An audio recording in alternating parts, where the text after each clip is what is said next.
ಮೀಡಿಯಾಗಳನ್ನು monitor ಮಾಡುವಂಥದ್ದು ಭಾಳ ದೊಡ್ಡ ಮಟ್ಟದಲ್ಲಿ ನಡಿಬೇಕಾಗುತ್ತೆ. ಪೊಲೀಸ್ ಇಲಾಖೆ ಪ್ರತಿದಿನವೂ ಕೂಡ ಹೇಳ್ಕೊಂಡು ಬರ್ತಾ ಇದೆ, ನಾವು ಅದನ್ನು ಮಾನಿಟರ್ ಮಾಡ್ತೀವಿ ಅನ್ನುವಂಥದ್ದು. ಆದರೆ ಈ ಒಂದು ಘಟನೆಗೆ ಮೊದಲು ಕೂಡ ಒಂದು ಪೋಸ್ಟನ್ನು ಹಾಕಲಾಗಿತ್ತು. ಸ್ವತಃ ಸುಹಾಸ್ ಶೆಟ್ಟಿ ಅವರಿಗೂ ಕೂಡ ಇದನ್ನು ಕಳಿಸ್ಕೊಡಲಾಗಿತ್ತು.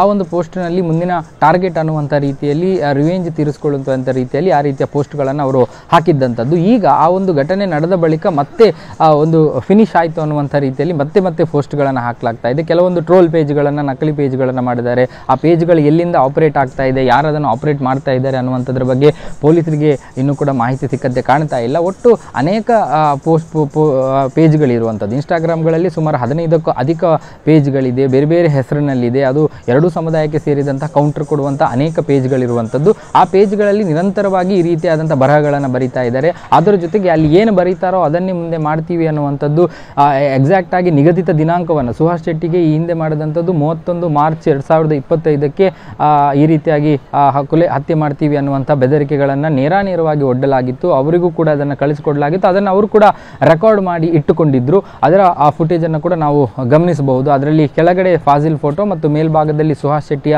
ಫೋಟೋವನ್ನು ಹಾಕಲಾಗಿತ್ತು. ಆ ಘಟನೆ ನಡೆದ ನಂತರವೂ ಕೂಡ ಅದನ್ನು ಮತ್ತೆ ಆ ರೀತಿಯಾದಂಥ ಒಂದು ಪೋಸ್ಟನ್ನು ಹರಿಬಿಡುವಂಥದ್ದು, ಮತ್ತು ಮುಂದಿನ ಟಾರ್ಗೆಟ್ ಯಾರು, ಕೌಂಟ್ ಡೌನ್, ಮುಂದಿನ ವಿಕೆಟ್ ಯಾರದ್ದು ಅನ್ನುವಂಥ ರೀತಿಯಲ್ಲೆಲ್ಲ ಪೋಸ್ಟ್ಗಳನ್ನು ಹಾಕ್ತಾರೆ. ಈ ನಿಟ್ಟಿನಲ್ಲಿ ಪೊಲೀಸ್ ಇಲಾಖೆ ಅದನ್ನು ಭಾಳ ಗಂಭೀರವಾಗಿ ಪರಿಗಣಿಸುವಂಥ ಅಗತ್ಯ ಇದೆ ಅಂತ ಅನಿಸುತ್ತೆ. ಯಾಕಂದರೆ ಅಲ್ಲಿ ಹಾಕಿರುವಂಥದ್ದು ಇಲ್ಲಿ ನಿಜ ಆಗ್ತಾ ಇದೆ. ಹಾಗಾಗಿ ಆ ಒಂದು ಪೋಸ್ಟ್ಗಳ ಮೇಲೆ ಒಂದಷ್ಟು ಕಣ್ಣಿಟ್ಟರೆ ಅಲ್ಲಿ ಮುಂದೆ ನಡೆಯಬಹುದಾದ ಅನಾಹುತಗಳನ್ನು ಪೊಲೀಸ್ ಇಲಾಖೆ ತಪ್ಪಿಸಬಹುದು ಅನ್ನುವಂಥದ್ದು ಕೂಡ ಒಂದು ಮಾತು ಕೇಳಿ ಬರ್ತಾ ಇದೆ. ಹಾಗಾಗಿ ಈ ವಿಚಾರದಲ್ಲಿ ಸೈಬರ್ ಸೆಲ್ ಇನ್ನಷ್ಟು ಆಕ್ಟಿವ್ ಆಗಬೇಕು ಅನ್ನುವಂಥ ಮಾತುಗಳು ಕೂಡ ಇರುವಂಥದ್ದು ಶ್ವೇತಾ. ಇಲ್ಲ, ಖಂಡಿತ ಶ್ವೇತಾ. ಯಾಕಂದರೆ ಸುಹಾಸ್ ಶೆಟ್ಟಿಗೆ ಹಿಂದೆ ಕೂಡ ಈ ರೀತಿಯ ಥ್ರೆಟ್ಗಳಿತ್ತು. ಸ್ವತಃ ಮಂಗಳೂರು ಕಮಿಷನರ್ ಹೇಳ್ತಾರೆ, ಕಳೆದ 1 ವರ್ಷದಿಂದ ಅವರಿಗೆ ಜಾಮೀನಾದ ಸಂದರ್ಭಗಳಲ್ಲಿ ನಾವು ಆ ಥ್ರೆಟ್ಗಳ ಬಗ್ಗೆ ಅವರ ಗಮನಕ್ಕೆ ತಂದಿದ್ವಿ ಅನ್ನುವಂಥದ್ದು. ಈಗ ಬಿಜೆಪಿಯವರ ಆಕ್ಷೇಪ ಇರುವಂಥದ್ದು ಕೂಡ ಅದೇ. ಯಾಕಂದರೆ ಥ್ರೆಟ್ಗಳ ಬಗ್ಗೆ ನೀವು ಗಮನಕ್ಕೆ ತರ್ತೀರ, ಯಾರಿಂದ ಥ್ರೆಟ್ ಇದೆ ಅನ್ನುವಂಥ ನಿಮಗೆ ಗೊತ್ತಿದ್ರು ಕೂಡ ಯಾಕೆ ಅಂಥವರನ್ನು ಬಂಧನ ಮಾಡಲಿಲ್ಲ, ಈಗ ಒಂದು ಜೀವನ ಉಳಿಸ್ಬೋದಿತ್ತಲ್ವ ಅನ್ನುವಂಥ ಆಕ್ಷೇಪಗಳ ಅಸಮಾಧಾನಗಳನ್ನು ಪೊಲೀಸ್ ಇಲಾಖೆಯವರ ವಿರುದ್ಧ ಅವರು ವ್ಯಕ್ತಪಡಿಸ್ತಾ ಇರುವಂಥದ್ದು. ನಿನ್ನೆಯ ಘಟನೆ ಕೂಡ ಹಾಗೆ. ಅವರು ಒಂದು ಬಜ್ಪೆಯಲ್ಲಿ ಒಂದು ಸಂಘ ಪರಿವಾರದ ಪ್ರಮುಖರನ್ನು ಭೇಟಿಯಾಗಿ ಅವರು ವಾಪಸ್ ಬರ್ತಾ ಇದ್ರು. ಅವರ ಇನೋವಾ ಕಾರ್ನಲ್ಲಿ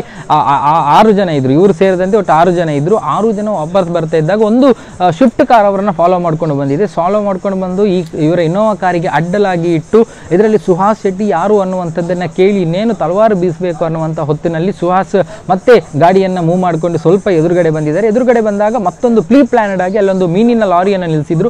ಆ ಮೀನಿನ ಪಿಕಪ್ ವಾಹನವನ್ನು ಸುಹಾಸ್ ಶೆಟ್ಟಿ ಕಾರಿಗೆ ಮತ್ತೆ ಅಡ್ಡ ಇಡಲಾಗುತ್ತೆ. ಈ ಸಂದರ್ಭದಲ್ಲಿ ಅವರು ಮತ್ತೆ ಟರ್ನ್ ತೆಗೆದುಕೊಂಡಾಗ ಯಾವುದೇ ರೀತಿಯಾದಂಥ ಅವಕಾಶಗಳು ಇರದೆ ಆಗ ನೇರವಾಗಿ ಅಲ್ಲಿ ಒಂದು ಸೆಲೂನ್ ಇತ್ತು ಬಜ್ಪೆಯ ಕಿನ್ನಿ ಪದಾವ್ನಲ್ಲಿ. ಆ ಸೆಲೂನ್ನ ಒಳಭಾಗಕ್ಕೆ ಅವರು ನುಗ್ತಾರೆ. ಒಳಭಾಗಕ್ಕೆ ನುಗ್ಗಿದ ತಕ್ಷಣ ಅವರಿಗೆ ಐಡೆಂಟಿಫಿಕೇಶನ್ ಆಗಿ ಹೋಗುತ್ತೆ ಸುಹಾಸ್ ಶೆಟ್ಟಿ ಯಾರು ಅನ್ನುವಂಥದ್ದು. ತಕ್ಷಣ ಸುಹಾಸ್ ಶೆಟ್ಟಿಯ ಮೇಲೆ ತಲವಾರು ಬೀಸ್ತಾರೆ. ಅವರನ್ನು ಹೊರಭಾಗಕ್ಕೆ ಎಳೆದುಕೊಂಡು ಬಂದು ಹೊರಭಾಗದಲ್ಲಿ ಏಕಾಏಕಿಯಾಗಿ ಅವರ ಮೇಲೆ ಸುಮಾರು 10 ರಿಂದ 15 ಬಾರಿ ತಲವಾರಿನಿಂದ ಕೊಚ್ಚಿರುವಂಥದ್ದು. ಬಹಳ ಬೀಭತ್ಸವಾಗಿ ಅವರ ಮೇಲೆ ಅಟ್ಯಾಕನ್ನು ಮಾಡಿದ್ದಾರೆ. ತಡಿಲಿಕ್ಕೆ ಬಂದ ಒಬ್ಬ ಸಂಜಯ್ ಅನ್ನುವಂಥವರ ಮೇಲೂ ಕೂಡ ಒಂದು ಸಣ್ಣ ಮಟ್ಟದ ದಾಳಿ ನಡೆದಿದೆ. ಅವರು ಯಾವುದೇ ಪ್ರಾಣಾಪಾಯದಿಂದ ಅವರು ಪಾರಾಗಿರುವಂಥದ್ದು. ಇದರಲ್ಲಿ ಟಾರ್ಗೆಟ್ ಇದ್ದಂಥದ್ದು ಸುಹಾಸ್ ಶೆಟ್ಟಿ ಒಬ್ಬರೇ. ಆದರೆ ಅವರನ್ನು ಯಾರಾದರೂ ತಡಿಲಿಕ್ಕೆ ಬಂದರೆ ಅಂಥವರನ್ನು ನಿಲ್ಲಿಸಬೇಕು ಅನ್ನುವಂಥ ನಿಟ್ಟಿನಲ್ಲಿ ಅವರನ್ನು ನಿಲ್ಲಿಸುವ, ಅವರನ್ನು ತಡೆಯುವಂಥ ಕೆಲಸಕ್ಕೆ ಯಾರಾದರೂ ಬಂದರೆ ಅವರ ಮೇಲೆ ಕೂಡ ದಾಳಿ ಮಾಡುವಂಥ ಎಲ್ಲ ಯೋಜನೆಗಳನ್ನು ಹಾಕೊಂಡು ಬಂದಿದ್ರು. ಆ ಬಳಿಕ ಅವರು ಮತ್ತೆ ವಾಪಸ್ ಹೋಗ್ತಾರೆ.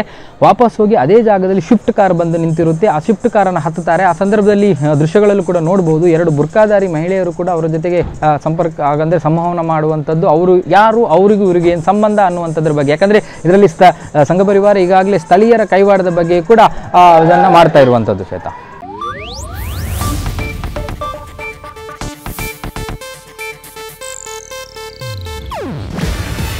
ಇದು ಏಷ್ಯಾನೆಟ್ ನ್ಯೂಸ್ ನೆಟ್ವರ್ಕ್ ಪ್ರಸ್ತುತಿ. ನೀವು ನೋಡ್ತಿದ್ದೀರಾ ಏಷ್ಯಾನೆಟ್ ಸುವರ್ಣ ನ್ಯೂಸ್.